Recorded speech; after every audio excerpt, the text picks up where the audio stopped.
Hello, a very good morning to the students of class 6. Today I am going to the example of the sum function. Sum function in our previous lesson we have done it, and now we will be going to an example which will show us the use of the sum function. For example, what is the use of sum function? It adds the numbers in a range of cells. That means if we have a range of cells from A1 to A12 or B1 to B12 or C1 to C3, range of cells can be more than one cell, two cells, three cells, four cells in Excel. So that is a range. So how to add the numbers in a range of cells? If we have a range of cells and there are numbers, how to add them? For this, the first step is that select an empty cell to hold sum of numbers, for example F5. For example, we have selected a cell which is F5. This is shown here. This is a 5. It is yellowish color, and we have chosen this cell. So after what we have to do, click Formulas tab on the ribbon. Then we have to go to ribbon, and there we are seeing the Formulas tab is there, and we have to go to the Formulas tab. It is shown here, this with this arrow, step 2. Okay.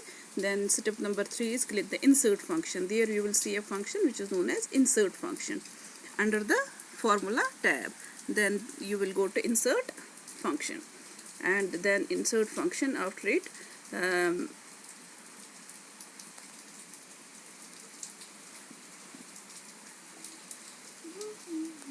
it you will go to step number 4, which is select sum function and click the OK. And you will select the sum function and you will click OK button. A new dialog box will appear here. This dialog box will appear, which is at the top, okay, top corner. This dialog box will appear, and you will type the arguments in number fields. वहाँ पे आप एक box देखेंगे number fields, इसमें आप arguments देंगे. That is the range of cells to find the sum of their contents. इसमें आप range of cells देंगे. For example, इसमें आप दे रहे हैं C5 to E5. That means C5 से E5 तक जितने भी cells हैं, जो भी उसमें values हैं, उनका ये sum आपको, उनका ये addition आपको return करेगा. That is the result of the command will be the addition of the numbers from cell C5 to E5. And then you have to click OK button. The result will appear in the desired cell. जहाँ पे cell में आपका cursor होगा range के बाद, उस cell में आपका सम आ जाएगा. This is the sum function. Please do it. And here is a practical. Please go through it also. And I am moving now to next page. Now it is sorting data. How to sort the data. This is very easy task. So first of all, let me explain what is sorting. Sorting means arranging a given set of data according to a particular order. The order can be ascending or descending. जब भी हमारे पास बहुत सारे numbers होते हैं, अगर हम उसको ascending increasing order भी जिसको कहते हैं, मैथ्स में आपने देखा होगा, पहले छोटे नंबर्स हम लिखते हैं, फिर बड़े हम जाते हैं इंक्रीजिंग ऑर्डर में, और डिक्रीजिंग ऑर्डर में पहले हम बड़े नंबर्स लिखते हैं, फिर हम डिसेंड हो जाते हैं, छोटे नंबर्स की तरफ आ जाते हैं.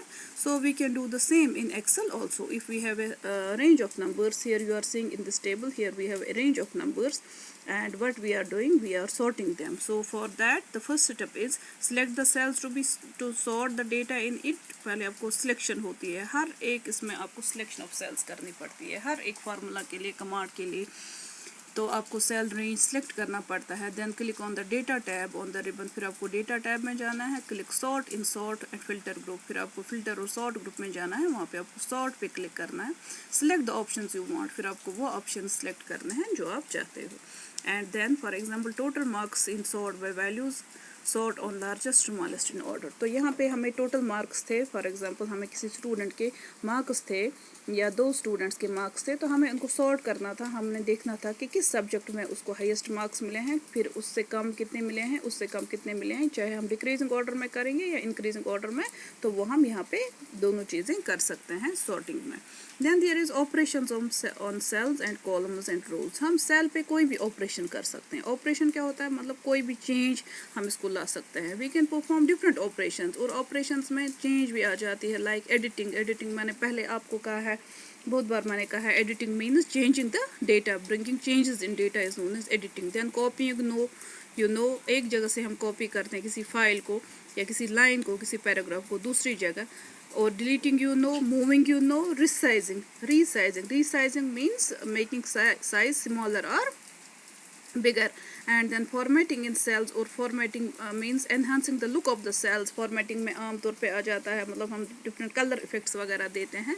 and then editing means overwriting और modifying. तो editing मैंने पहले ही आपको कहा, इसमें overwrite भी आ जाता है. हमने कुछ लिखा है, हम और लिख रहे हैं, तो जो पहले का डेटा वो overwrite हो जाता है. जैसे आज कुछ सॉफ्टवेयर्स आए हैं, राइट ऑन में एक सॉफ्टवेयर है, तो इसमें हो जाता है, और आप उसको मॉडिफाई भी कर सकते हैं. देन ओवरराइटिंग सेल कंटेंट्स, पहले हम देखेंगे ओवरराइटिंग में क्या होता है. To overwrite the contents of a cell, select the cell and type the new data in the cell and press enter key. You will select the date, you will select the cell and you will this type new data, and जो previous data होता है इस cell में वो खुद ही erase हो जाता है. Then I have modifying cell contents partially. अगर मैं थोड़ा modification लाना चाहती हूँ, how to modify cell contents partially. Partial means half change, less change. Okay, select the cell, click the formula box or press F2 key. Here you will keep this thing in mind कि formula box में हम click कर सकते हैं. formula box is at the top of this. ये top पे होता है, ये जो ये वाइट बार जैसा होता है, this is known as formula bar. ये वाइट बार आप देख रहे हैं किसी भी इस विंडो में, हर एक विंडो में फार्मूला बार होता है. तो हम इसमें ये प्रेस कर सकते हैं, या हम F2 की हम प्रेस कर सकते हैं, या हम डबल क्लिक कर सकते हैं सेल पे. That means we have 3 methods. Number 1, we can go to formula box. Number 2, we can type F2 key. Number 3, we can double click on the cell and then modify the contents and press the enter key. वहाँ पे हम cell में modify करेंगे contents, जो भी हम change लाना चाहते हैं contents में, and afterwards we will enter. That means we are making the new change to enter. हम नई चीज़ को कंप्यूटर के अंदर एंटर करा रहे हैं, उसको एक्सेप्ट करा रहे हैं.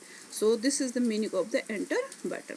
Then there is deleting cell contents. ये तो बहुत इजी है, डिलीशन आपने बहुत बार की है. आपको रेंज ऑफ सेल्स सिलेक्ट करना है.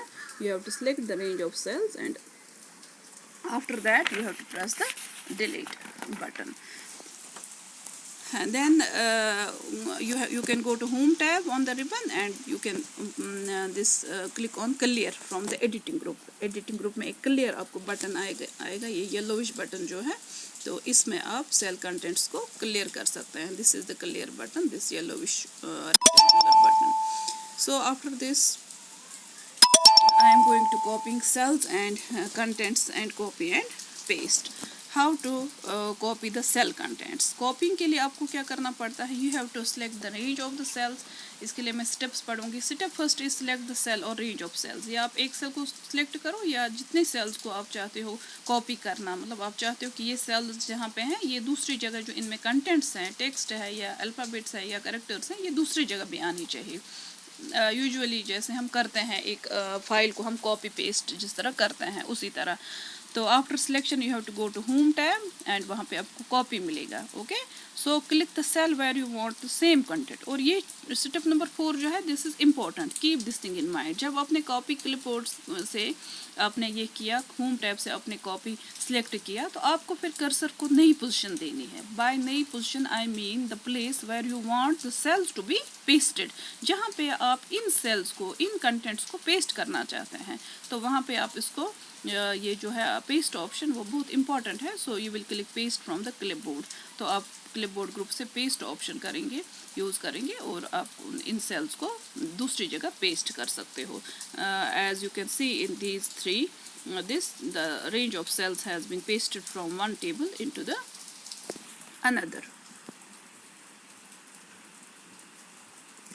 After that I have some more this exercise in this. My next is moving the contents, cut and paste. अब आपको कंटेंट्स मूव करने हैं. How you can move cut and paste. तो इसके लिए same command है. अभी हमने होम टैब से कॉपी कमांड पे किया था क्लिक, लेकिन इस बार हमें कट पे करना है. And the cut icon is this scissor icon, और कट इसके सामने लिखा है, और आपको कर्सर को नई पोजीशन देनी है, तो आपको पेस्ट करना है. अब कट और कॉपी में ये डिफरेंस है कि कॉपी में ओरिजिनल जगह पे भी एक कॉपी रह जाती है, ओरिजिनल कॉपी, और दूसरी जगह जैसे उसकी जीरोक्स कॉपी आ जाती है, जिस तरह हम जीरोक्स करते हैं पेपर को. लेकिन कट में यह है कि ओरिजिनल ओरिजिनल जगह से वो डेटा कट हो जाता है और वो नई जगह पे पेस्ट हो जाता है, ओरिजिनल जगह से वो ख़त्म हो जाता है। ये तो आपको पहले ही पता है कि what is difference between cut and paste, this is not a new thing for you. Then I will go to some more exercise which is inserting rows and columns. Then how to insert rows and columns. यहाँ पे पहले मैं आपको बोलूँ कि here are some keyboard shortcuts. Some keyboard shortcuts are here on page number 65. This is press Ctrl plus C to copy.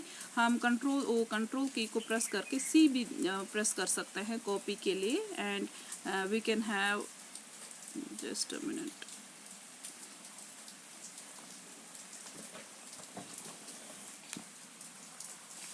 Just a minute.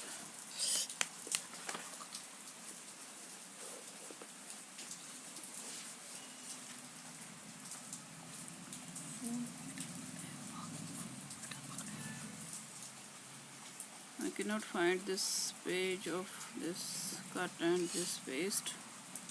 Okay, I will tell you verbally that Control C is for copy, Control X is for this cut, and Control V is for paste. It is on page number 65. So now I am going to inserting cells. And this is also on page number 65.